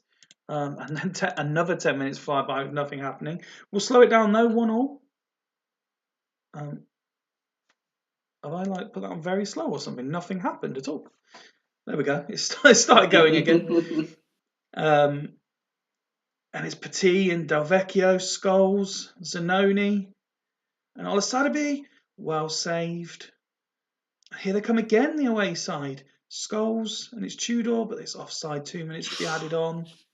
We're into injury time. Any more late drama in this game? No. That was a very nothing half. Lots of time went by with nothing happening. Absolutely. And probably a draw, the fair result. Yeah, he'll be happy with that. He's obviously set out to do a job there, hasn't he, Greavesy? And his lads have done the job for them. Can't argue with that. Both sides probably deserve the point. You know, I mean, if you're kind of looking for one of your special players to come out with a little bit of magic and they haven't quite maybe done it second half, that's pretty much about what you get. Your defenders have defended well. Ugo Ekiog has put in an exceptionally good performance there. He has, hasn't he? He's made every single tackle, 4 of them key. And yeah, as I say, they defended well. A couple of attacking, or at least Ortega as an attacking player in a defensive-ish role, hasn't offered enough. Boom has tried on the other side. Again, not offered quite enough. But once Duggan figures out the best 11 and the best way to put them out, the guys are there to absolutely tear it up. Zanoni putting in a man of the match performance. I mean, that's an unbelievable amount of passes. Only a 50% tackle completion, but he's certainly putting himself about. Looking around some of the other players, Igor Tudor as well, putting in a decent performance. Mark van Bommel very, very busy in the centre of the pitch as well. Perhaps again 7, possibly could have been an 8 rating, but yeah, I think Greasy will be quite happy. Harsh 7. I think Greasy will be quite happy with that performance, all things considered, when he watches this back. Well, of course he will. If you offer him that at the start of the game, he takes that all day long. Of course he does. With a couple of guys flattering to deceive as well. Scholes being his usual underwhelming self. Delvecchio obviously always questioned. With his place in this team or even in this league. I know that he was quite buoyant about Rui Costa coming in, but he hasn't really been able to make an impact yet. But yeah, he'll be happy with that. And Duggan's immediate reaction. Sigalko off the mark, the important thing. Bo, you're back for the next game. Could have been better. could have been worse. Yeah, Segal come off the mark in the first couple of games. It's huge. I mean, we had last season, he was away for the first 2 or 3 games for us, international duty. And then he came in, didn't score his first game or whatever. And then once he does, he's going to get a few on the trot. So, yeah, I think Duggan's absolutely right there. Huge goal. Next, we go to Bostock Stanley at home to Fulchester. Nobody getting a 2 this game then. Weird that. Hashtag fix, says Tater. Fulchester line up like this. With Figo and Nedved in support of Shevchenko. Van der Vaart continues in the slightly out of character left wing position. But, I don't see any difference him being there than Beckham being on the right wing personally in terms of their positional playing stats. But and Gattuso, what a defensive line that could prove to be over the course of a season, though, Ian. It could. Again, you ask the question, don't you? Well, I do always. Does Butt need that help? Gattuso, big player. He's liable to throw the odd stinker in. He's liable to throw the odd card in. But yeah, there's no doubt in his ability. I think well done to Maka as well for sticking with the Aaron Vinter regen. He's you look at how Krug's performed for Ledesford, and he's had a 5, but Van der Laan's chucking in some great performances. I mean, I think every time he played for Fulchester last season, he played a different position with an arrow going in a different direction and still managed to absolutely burn it up. So you've got to sort of say that's a huge, a hugely successful experiment there that's sort of been nailed down to just being a regular element of the team now. No, absolutely. Last time out, they had the 1-0 win over Astor, and like Haggis, one of only 2 sides with a 100% record thus far, and having already seen Haggis go to 9 points from 3 games, Maka will be looking to do much the same himself. As for Bostock, the big news, we knew from the defeat to Churchtown that Welsh went off injured. Well, the big news is he is still injured, and then in training, Ashley Live also got injured. So he's had to replace the defensive midfield pair. However, in my opinion, if you're going to have to put a second string, for all intensive purposes, defensive midfield pair out, Guigu and Decor certainly are not bad options, Ian. Yeah, Decor and Prutton for me at this stage, probably, but Guigu and Decor, not so bad. I didn't catch I caught the result of the last game, but not the performance. So I don't really know Makovsky, how he's got on as that sort of midfielder striker in an MC. Well, he hasn't played yet. He's been away on international duty, so this is his debut. He didn't play because I was quite interested to see how, if he can bomb forward and contribute from that MC role. So that will be interesting to see. Yeah, I mean, Torres, we know how well he can do up top there. Raul, great signing in my opinion. Jacques, obviously, it's Scott's guy. He's probably got the best 2 wide players in the business, maybe even still. I know Cafu's getting on a little bit, but still doing the business. And he hasn't twitched too much, has he, Scott? I mean, he's tweaked, but he hasn't completely wholesale changes despite not having a win yet. So he's not panicking either. No, Bostock, one of 6 teams starting the night without a win in the first 2 games. So we go to Match Centre and ask you for your prediction on this one, please. Well, I always think Fulchester are a very difficult proposition as an away side, so this looks like a draw to me, and I go 1-1. 1-1 draw predicted. Fulchester, through a set piece, have the first attempt of the game, but now Bostock Stanley build up some momentum. But it's Fulchester who take the lead through Andrei Shevchenko, just as Maka says will take a draw. And it's 2-0. Luis Figo doubling the lead on 35 minutes. Bostock really trying to react quickly to get one back before half-time. And it is a debut goal. It's been disallowed. Oh. Torres offside. And there is the half-time whistle. And, from the first quarter of the game, sort of went by without much incident. Then we had 2 goals and a disallowed one, Ian. That was a really, considering it looks like from the stats that not an awful lot's happened, that was actually quite a good first half, in all honesty. Fulchester looks solid, don't they? And it was interesting that we talk about the MC bombing forward, and it looks like it paid off and snatched from Scott's grasp. Indeed. Let's have a look at the ratings, and that's as average as I've seen any Bostock performance look. There's a few players that haven't seen enough of the ball. I mean, you mentioned the centre midfield on his own there. He's had his goal disallowed, but considering he's on his own, he's not seen a lot of the ball. He's had a goal disallowed. He's getting overrun, isn't he? He's being completely outplayed in that midfield. Torres rating a 5 as well, having very little impact. Scott saying delete the save is his half-time comments. We'll wait for his official word on subs before we let Maka have a view of his stats. And it's just that they're doing slightly better. I mean, you look at Figo, he's not exactly seeing a lot of the ball, but he scored. Same for Shevchenko. But crucially, look at the performances of Butt and Gattuso as the combination. Solid Gattuso putting in a number of passes, really. Beckham working hard on the right-hand side as well. And look at Nedved's contribution. They're clearly playing with 10 men. But yeah, everyone else apart from maybe Van der Vaart doing exceptionally well. Whether Van der Vaart needs to be there in that position, I don't know. Interested to see if Quaresma could even maybe do something there, but he actually doesn't need to change anything, does he? So a tactical tweak and personnel and double substitution for Bostock. So we've got Vieri coming on for Torres, Kutsov coming on for Makovsky, and then moving further forward to make it a free AM line.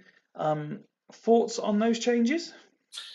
Yeah, Kutuzov obviously wanted to come in with his finishing attributes. He's capable of getting something for you. Absolutely. Would have been probably disappointed maybe not to have started, maybe not to have featured this season perhaps.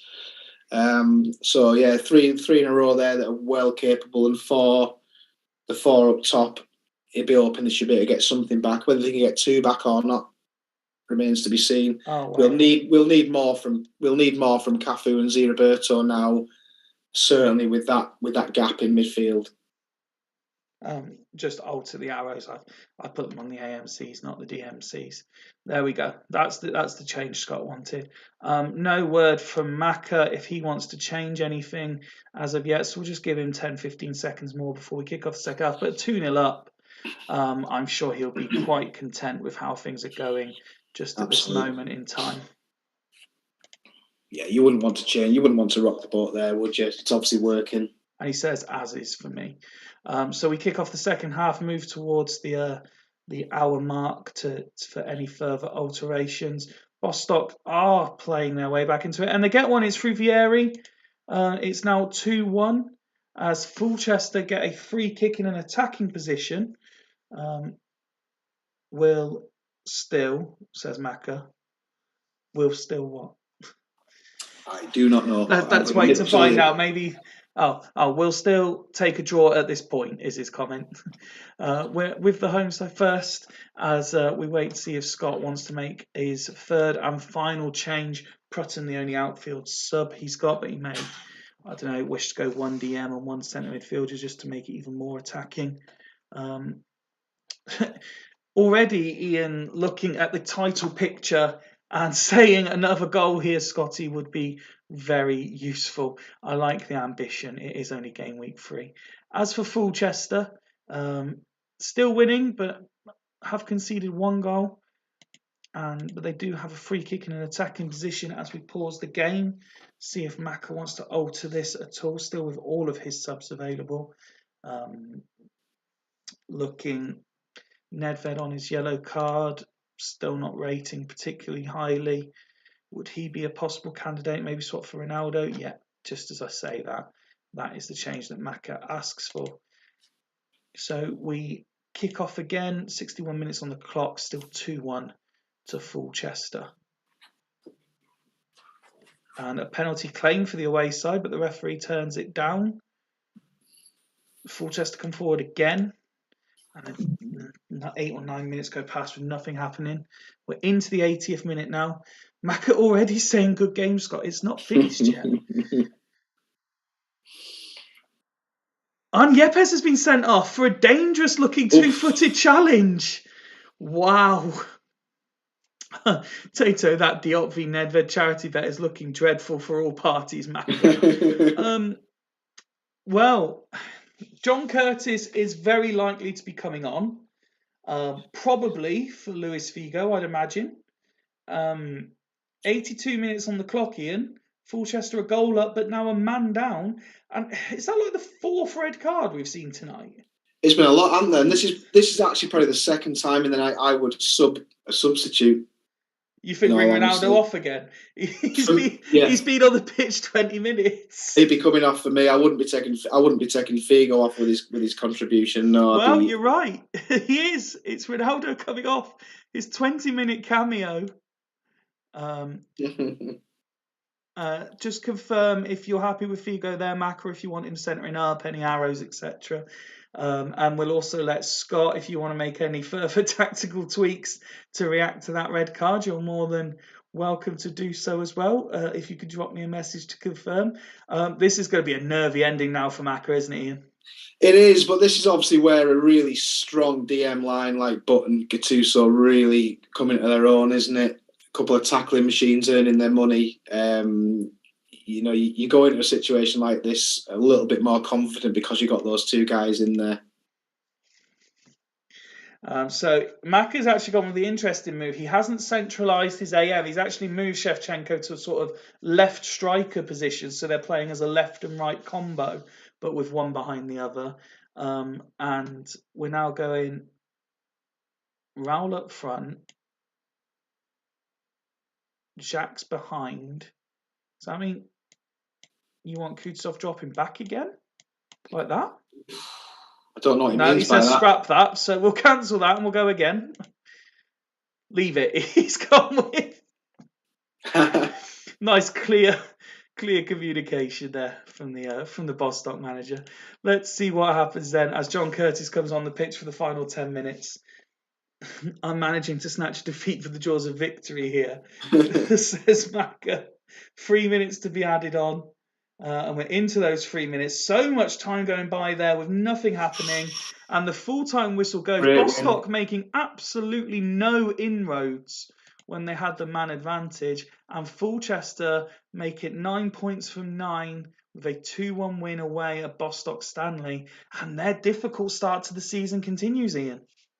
Yeah, that's a cracking win. That's a marker, isn't it, laid down for Fulchester. I mentioned at the start of the season what a good away team they are, Fulchester. They proved it there. I didn't quite expect them to shade it by the goal. I fancied the draw quite strongly. But just consolidated a very, very good start to the season. And they look absolutely frightening, in all honesty. The call came into the team for Bostock today, and despite defeat, gets man of the match. Zé Roberto, another relatively good performance from him. Vieri off the bench to score, but other than that, it was okay to reasonably good for the most part for Bostock, but they just came up against a very well-oiled Fulchester team. They have. I mean, there's things to grab hold of there, isn't there? There's positives, and there's a good few guys that have done a good job. And like you say, Vieri coming off the bench and getting that goal, it's something to work with. It's something to move forward with. I guess, the situation around the middle of the pitch maybe asks a few questions, but then when he gets a couple of his guys back, I don't know how long they're out for. Live, Welsh. If you can get those guys back, then they're a different animal, aren't they? But he won't be happy with no wins in 3. But again, Scott been around for a while now. Top manager, knows what he's doing. He won't panic. He'll be, he'll be fine. And then we click over to the Fulchester performance, which doesn't look wholly dissimilar. In fairness, just 1 or 2 ratings a little bit higher. Yeah, I think it looks fairly better. I think in all aspects it looks that one little notch better across the board. All the tackles being won. Maybe seeing a little bit more of the ball in certain areas of the pitch. I mean, Gattuso's had a very, very impressive game. He's had a harsh 7. We're talking about harsh ratings. There's been a couple of harsh ratings tonight, hasn't there? Yeah, there has. And again, hats off to the regen. Huge game. 8 tackles, 6 made, and another 8. Continuing with those sort of sky high ratings that he's had since he came into the league. Yeah, anyone who finishes above Fulchester this season has a very, very good season. Very interesting comments there. And that brings us on to the main event. That's come around quick. I thought we had at least one more before you, but we're on to game 7 of the night, Ian. Let's talk about the opposition first, shall we? Let's go to Martin's Gazelles, who are without the suspended Jorge Andrade. But they do have a fit again, Nicholas Anelka, leading the line in the only change to the starting 11. Yeah, I mean, it bothers me. Anelka, I think, is top notch. We saw what Scott got out of him last season. It was a big trade this season. He obviously died off, but he's already got a goal for Gazelles. Yeah, it bothers me immensely. There's a couple of guys in that team that bother me. Zayaleus, a good player. Zayaleus, I think down the spine, very strong. I think Mourinho, in all honesty, possibly an upgrade on Andrade, however you want to pronounce it. Well, I would always go Andrade, but I like your use of Andrade. It makes it sound like a toilet roll that you might get in Lidl or Aldi as a cheap knockoff. Andrade. I felt like I was being a bit pretentious going Andrade, but it is Andrade. Let's have that. But yeah, I mean, obviously a lot of people's tips to finish somewhere near the bottom this season, but there's enough in and around there for them to do something and to be a danger in any match they play in. So yeah, a little bit worried. I'm quite pleased that there's a couple of ex-Burn players that haven't come back to haunt me in that team, which is kind of Martin, but obviously other people could go do that damage instead. And of course, despite the defeat when they had 10 men, Yakubu was the surprise goal scorer last time out. So in decent form at the start of the season and could be a dangerous weapon out wide. Yeah, I mean, I don't think Dimble was that keen on keeping him at Church Town, was he? Yakubu, I don't think he's been fancied by too many managers on this save, but yeah, he's found himself at Gazelles and can certainly do a job. As for yourself then, going into it, the only pointless team in the division, in the very strange position of 14 of 14, not a position you're unfamiliar with, like myself, spent a lot of time down there in the past, just a bit of a surprise with your current squad, and what you have done is gone back to the tried and tested, essentially. You look at the team, Vieira's taken the armband back off Cannavaro. You've gone with the traditional Burn formation, if you like. There's not a lot of newer players in there either. Emerton and Brozek, really. Oh, and Clivert, of course, because there's no Sigalko. But Robin, where he usually is. Vieira and Keane, you tend to swap who plays in which position. It doesn't really matter with those two, I suppose. Hoffland back in to partner Cannavaro in expense of Okoronkwo, as we were alluding to earlier. So yeah, it's back to the tried and tested. Okoronkwo was unlucky to miss out. He's done nothing wrong. Joe Gartos is in there because Cole got sent off in, I think it was about the 30th minute of his debut. Probably won't play for us again. Yeah, this is very similar to what we would normally do. It's a Clivert in for Sigalko, which probably is a downgrade maybe. The plan was that Brozek would answer that AMC / second striker question that we've had over us, for a couple of seasons in having to maybe have 10 top guys and an 11th filler. He was supposed to be the 11th starter. Emerton so far has been a very good replacement for Contra and has done nothing wrong. Also, hopefully, might get him a couple of assists from his set pieces. So I don't think we've done an awful lot wrong, but we've been awful. We've been awful for a long time. Yeah, the goals certainly dried up in the second half last season. I mean, there was a couple of games, you had the 3 that you scored against Astor and you scored 2 against Churchtown, but there's a lot of 0s and 1s dating back to the second half of last season, and obviously starting this season with 2 0s. Well, we haven't won it. We haven't won in 11, mate. And sometimes, like we all know, you can get stuck in that rut and you can't always figure out how to get out of it, no matter what you do.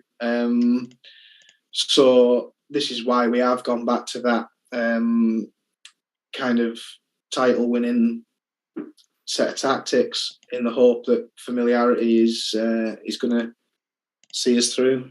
Well, I'll let you get into the customary position of stood behind the chair.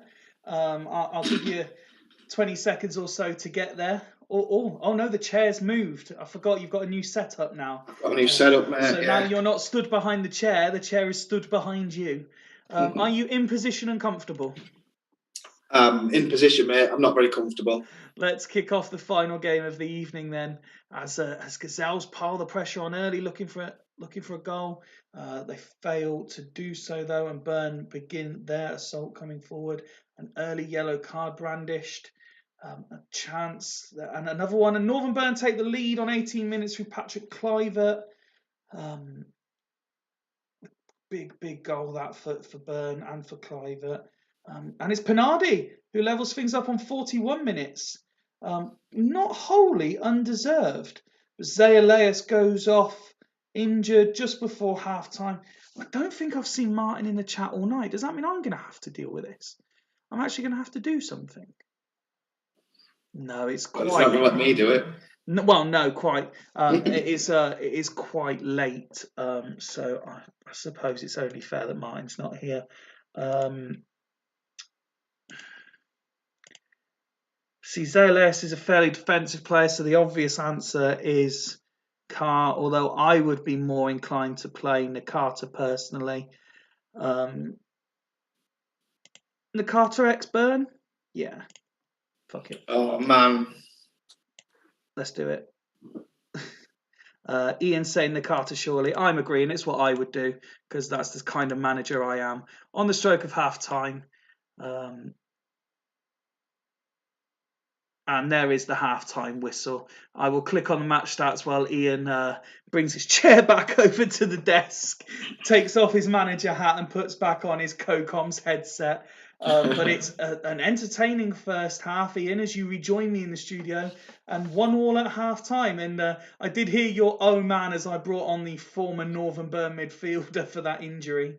Yeah, I think obviously the like-for-like would have been Carr, but I can see you've done what I would have done, so I can't moan at you for it. And anything and let's just remember, you cost Steve a point by making a sub. And in all honesty, I mean, look at the stats. We're hanging in, aren't we? We're hanging in there. We're at the team that was deemed to be finishing 13th or 14th, and we're just hanging in. So it's we've got to earn it, haven't we? Well, let's have a look at the home side first and their first half. And there's a couple of players. You'd expect Yakubu to see a bit more of the ball, perhaps out wide, crucial position, in form after his performance last time out. But Penardi very quiet in that critical position, but he's got his goal. So, as far as Martin's concerned, that's his contribution. That's what Penardi needs to do. Seedorf, who's criticised a lot for not making the grade in the Super League, certainly is putting in a shift tonight. Smertin trying his best as well with a strong tackle completion rating. I think when Martin watches this first half back, he'll be relatively pleased here. He will. I mean, Martin's, he's not flash when it comes to No, Champions League. he's another pragmatic manager, isn't he? He's the king of the grind, isn't he? He doesn't mind, I mean, he'll put a bunch of cloggers in and just hope that they grind it out. He's happy with that. And everyone apart from Mourinho's on a 7 or above, apart from your guy who's played 30 seconds of the match. So he's going to be well happy. As for yourself, I'll click over to your stats, give you a chance to reflect on those while you look at it. Hofland rating a 5, I would suggest is another very harsh rating.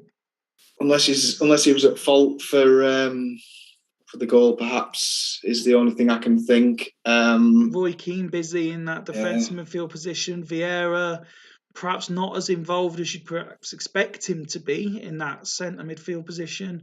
Kluivert, very similar to, like I said about Pinardi, not seen a lot of the ball, but he's got his goal. Yeah, important for him to get off the mark. And both his shots have been on target, which bodes well. A bit disappointed with Vieira's contribution, in all honesty. A couple of yellow cards that are a bit of a concern, but we go as is. You go as is. Gazelles remain as is. So if you like to, again, move the chair and get into your semi-comfortable stood position, I will kick off the second half, and I will see you at the hour mark-ish as we go. And there's Brožák with the opportunity. Doesn't score, though. There's a yellow card handed out as we approach the hour mark. And an opportunity for Gazelles. Fails to score. Ian, you don't have to bring the chair forward. 68 on the clock, still 1-1. Would you like to make any alterations at this point? No. No? No, thanks. Okay, in which case, all we will do is we will slow the game down. Final game of the evening, final 20 minutes, still 1-1. Burn edge in the second half, but Gazelles have created a chance or two. And it's Kluivert, but it's well over the bar. And Kluivert picking up the goal kick and having an attempt. It's Totti this time. But a couple of chances go wasted by Northern Burn. And now here come Gazelles, but a good tackle. Hersey picks up, and Yakubu now. Referee stops play, spotted an earlier incident. And it's a yellow card for Roy Keane, who has to be careful for the last 15 minutes. And Seedorf from the free kick scores! And it's 2-1 to Gazelles. They've turned it around completely. And now Northern Burn are really going to have to dig deep to get back into this. And it's Jorgatos, and it's Robin with a spectacular volley. Into the last 10 now. Can Gazelles hold on to what would be a famous victory over the former champs? And it's Kluivert from distance, but he misses. And now Brožák, and it's all Northern Burn at this point. Can they force it over the line? 4 minutes to be added on. We're not quite there yet. Seedorf coming forward. And Anelka, he wins the free kick. And Seedorf again. Toldo lets it run free, but Vieira clears. And Burn withhold the pressure. We're into those 4 minutes now, and they're ticking away. And there's the full-time whistle. And it finishes Gazelles 2, Northern Burn 1, which means Burn remain pointless after 3 games. Commiserations, Ian, you must be very disappointed. Yeah, I felt like we were, it was our second half. I mean, and yeah, the stats sort of pan out. I mean, it's difficult sometimes to know when, like, over the course of these, 12 games that we haven't won in, at least, if not 13, we've probably been the better team in 8, 9 of them, reasonably comfortably, and away from home, we've probably slightly edged it again, and can't score goals, can't keep clean sheets, can't win games. It's, disappointing, definitely. Clarence Seedorf picking up man of the match for his performance, and it was a match-winning goal. Nakata did come on, and he contributed in that second half. That's for certain. But looking at those ratings, it's just a solid all-round team effort, really, from Gazelles. They're certainly all pulling together for each other at the moment. They played well, haven't they, across the board? Yeah, can't argue with any of it. 1-6, which was the only 6 they had at half time. Mm-hmm. And you're talking about a guy who's still made contributions, still not giving the ball away, still made a couple of tackles, a key one, won half his headers. So I mean, yeah, it's disappointing. And as for yourself, a couple of decent performances. Your Gatos working hard out on the left. Clivert did get his goal. He had a number of your attempts. He had the vast majority of your attempts, and he got over half of them on target. Robin, not seen as much as the ball, perhaps as you would have liked. Only attempting 19 passes himself. Yeah, he's been quiet. He's had the ball to himself in AMC last couple of games and probably contributed more. Brozek's dropped back and they've shared it this time out. Neither of them have been amazing. I mean, there's plenty of positives there. Roy Keane, after his shambles of the last match, has had a really good game. So, I mean, there are things that I've got there that I can work with. But, yeah, it's not great. No, and unfortunately that poor form continues. That concludes the action. So let's go through the classified results. There were some very interesting games, very interesting results, and some very entertaining games. There we had Aston 0, Halls 2 to start the night off. We had Bostock Stanley 1, Fulchester 2, Dragons 1, Loco 1, Dudley Hill 1, Churchtown 1. That was late as well, wasn't it? Gazelles, as we've just seen, beat Northern Burn 2-1. The 6-goal thriller that was Haggis 4, Leddersford 2, and not to be outshone, there was 5 goals shared as Devils came from 2-0 down against Sloths to win 3-2. That leaves the league looking like this: Haggis and Fulchester 9 points from 9. Devils the only other unbeaten side there on 7 points. Then we've got Sloths, Halls, Dragons, Gazelles, Loco, and Churchtown all on 4 points from 3 games. We have Dudley Hill, who are unbeaten, but they're yet to register a win. They've got 3 draws from the first 3 games. They are alongside Astor on 3 points. Bostock and Leddersford both on 1. Leddersford already conceded 9 goals this season. And then unfortunately for my partner in the studio tonight, Northern Burn, 3 games, 3 defeats, 1 goal scored, 6 conceded. It makes grim reading, Ian. Thanks, mate. Yeah, you're right, it does. 2 goals conceded in all 3 of the first games. So before we even think about being a team that can't score goals, we have to look at why we're doing that. But again, long season. We're not going to panic just yet. Still 23 games to go. So yeah, no panic. Okay, let's have a look at the fixtures for Thursday night. Then we've got Churchtown entertaining Fulchester, defending champions Dudley Hill at home to current league leaders Haggis Hunters, Halls against Bostock Stanley, Leddersford against Gazelles, Loco against Sloths. You're at home to Dragons, Ian. I'll get your immediate thoughts on that one, although I did hear the sort of as I said that, and then Devils at home to Astor. So Dragons at home, a good opportunity to get off the mark from what you saw tonight, or a really tough fixture? It's, I was, as soon as I said no panic, and then you flipped over and I remembered I had them next. I remember at the start of the season, I was looking at my first 6-7 fixtures and I was reasonably happy with them. I thought if we can get on a roll, get some momentum, I was quite happy with them. Obviously, the reverse of that is you don't get on a roll, you don't get the momentum, then all these fixtures look horrible. And Dragons with Sigalko off the mark, Boyer probably back, doesn't look great, does it? But we haven't done an awful lot wrong. We just haven't done enough right. So yeah, we'll work on it, and we'll go in with a tiny bit of confidence and something to keep grab hold of. Well, I won't keep you too long, as we're now officially on Tuesday morning at 4 minutes past midnight. So thank you very much for your time this evening. It's very much been appreciated, Ian. Commiserations for the result. From me and from Super League HQ, until Thursday for the next round of fixtures, a very, very good night. Good night, everyone.